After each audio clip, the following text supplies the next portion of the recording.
Souvent on dit que plus c'est long, plus c'est bon, mais pas cette fois. Et tout le contraire en fait. Et pourtant ça a été beaucoup mis de côté par les marques. Plus sexy d'améliorer sa bannière, plus sexy d'améliorer son image produit. Mais bon, tout ça, ça sert à rien si ton site il est pas performant. Chaque seconde de chargement au-delà de 3 secondes, tu perds 1% de taux de conversion. Donc si ton site il charge plus de 5 secondes, il va pas te rester grand chose.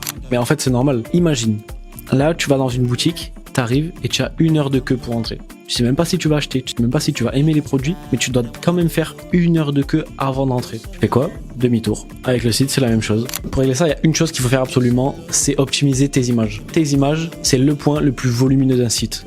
Donc la première étape, c'est de redimensionner tes images. Une image trop grande de 10 000 pixels de largeur, ça sert à rien du tout. Tu vas préférer utiliser des images peut-être de 2000 pixels au maximum de largeur. Ça va être largement suffisant pour avoir une bonne qualité, tout en ayant des temps de chargement qui soient corrects. La deuxième étape, c'est que tu dois choisir le bon format d'image. Le point PNG, c'est fini, t'oublies. C'est trop lourd. Tu vas préférer les nouveaux formats comme le WebP. Donc pour les images normales, WebP. Pour les images sans fond, WebP. Et pour les logos, illustrations ou icônes, les SVG.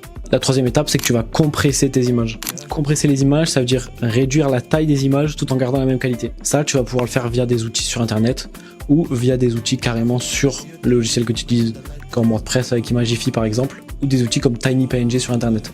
Avec ça, tu gagnes 80% du volume initial de ta photo et tu viens littéralement de gagner de l'argent et de la rentabilité.